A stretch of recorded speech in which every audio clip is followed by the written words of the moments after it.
Yes sir! Yeehaw! Halo saudara-saudara di dalam Kristus, selamat berjumpa di channel YouTube Komunitas Mall. Nama saya John Lalita. Pada sesi ini, saya akan membicarakan firman Tuhan dari Roma 1 ayat 16 dengan topik Injil adalah kekuatan Allah. Sebab aku mempunyai keyakinan yang kokoh dalam Injil, karena Injil adalah kekuatan Allah yang menyelamatkan setiap orang yang percaya, pertama-tama orang Yahudi, tetapi juga orang Yunani. Apa itu Injil? Kata Injil berasal dari bahasa Yunani, Evangelion, yang artinya kabar baik. Di dalam Alkitab ada banyak macam Injil. Misalkan di dalam Efesus pasal 6 ayat 15, di sana adalah Injil damai sejahtera. Di dalam Galatia pasal 3 ayat 8 ditulis di sana, Injil kepada Abraham, olehmu segala bangsa akan diberkati. Dan di dalam Galatia pasal 2 ayat 7 ada Injil untuk orang-orang bersunat dan ada Injil untuk orang-orang yang tidak bersunat.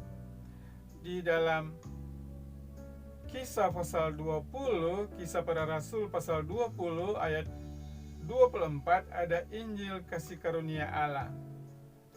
Dan di dalam 2 Korintus 4 ayat 4 adalah ada Injil kemuliaan Kristus. Dan di dalam kitab-kitab Injil kita bisa melihat ada Injil kerajaan sorga. Nah, Injil-Injil tersebut berbeda isi beritanya. Sekalipun semua Injil itu adalah kabar baik, tetapi kabar baik pada zamannya. Mari kita akan melihat sedikit perbedaannya antara Injil kerajaan Allah dan Injil kasih karunia. Pada waktu Tuhan Yesus belum mati di kayu salib, dia melayani.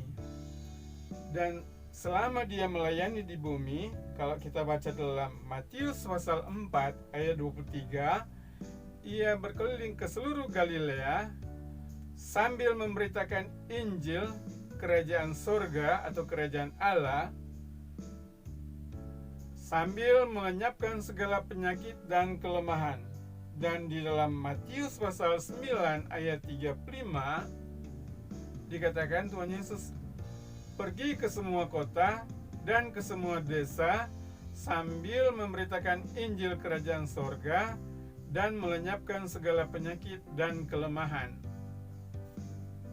Tetapi kalau kita melihat bahwa sebenarnya yang murid-murid juga dari Tuhan Yesus yang 12 rasul memberitakan berita Injil yang sama yang mereka belajar dari Tuhan Yesus. Itu bisa kita baca di dalam Matius 10 ayatnya yang pertama, ketika diutus untuk pergi menginjil, mereka diberikan kuasa untuk melenyapkan segala penyakit dan segala kelemahan. Dan di dalam Matius 10 ayat 5, ketika mereka diutus oleh Tuhan Yesus berpesan jangan pergi menginjili bangsa-bangsa lain.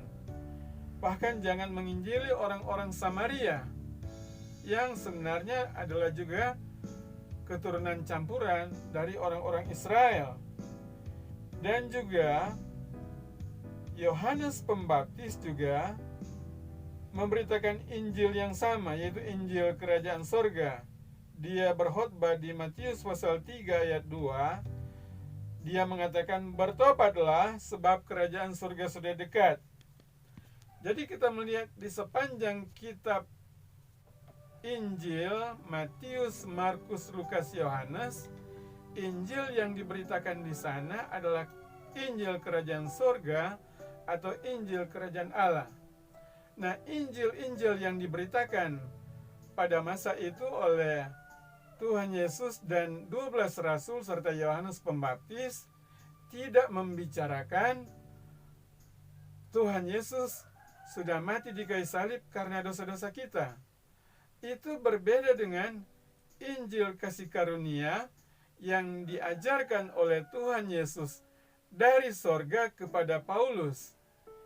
Injil yang diberitakan oleh Paulus yang dia terima dari Tuhan Yesus, itu kita bisa baca di dalam 1 Korintus 15 ayat 1 sampai 4. Kita bisa membacanya di dalam 1 Korintus pasal 15 ayat 1 sampai 4 dikatakan demikian.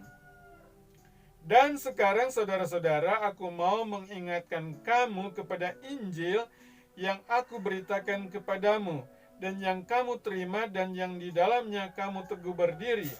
Oleh Injil itu kamu diselamatkan asal kamu teguh berpegang padanya, seperti yang telah kuberitakan kepadamu, kecuali kalau kamu telah sia-sia menjadi percaya, sebab yang sangat penting telah kusampaikan kepadamu, yaitu apa yang telah kuterima sendiri, ialah bahwa Kristus telah mati karena dosa-dosa kita sesuai dengan kitab suci, bahwa ia telah dikuburkan dan bahwa ia telah dibangkitkan pada hari yang ketiga sesuai dengan kitab suci. Jadi kita melihat sepanjang pelayanan Tuhan Yesus sebelum dia mati di kayu salib, yang mereka beritakan adalah Injil Kerajaan Surga yang tidak memberitakan bahwa Yesus sudah mati di kayu salib karena dosa-dosa kita. Karena memang pada waktu itu Tuhan Yesus belum mati di kayu salib. Jadi tidak mungkin memberitakan Injil yang diajarkan Tuhan Yesus kepada Paulus di dalam 1 Korintus 15 ayat 1 sampai 4.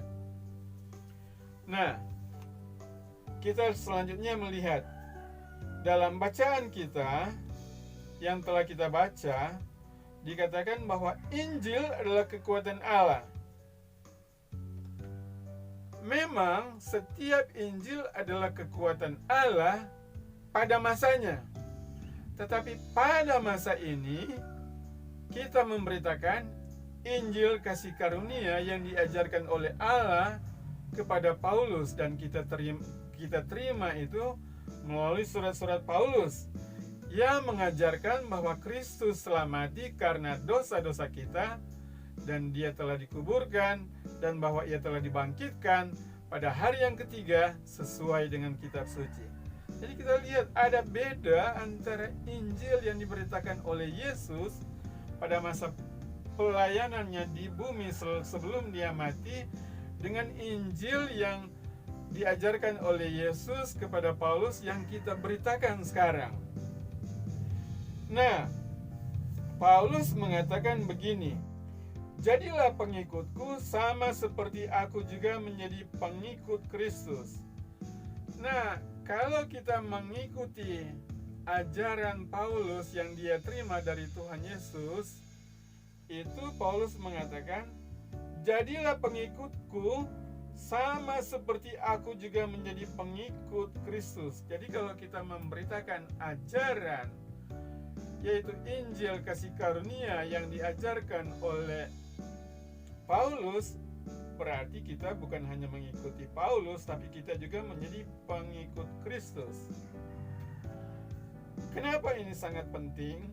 Karena Paulus mengatakan di dalam Galatia pasal 1 ayat 8, di dalam Galatia pasal 1 ayat 8, kita akan baca ya, dikatakan demikian. Tetapi sekalipun kami atau seorang malaikat dari sorga memberitakan kepada kamu suatu Injil yang berbeda dengan Injil yang telah kami beritakan kepadamu, terkutuklah dia.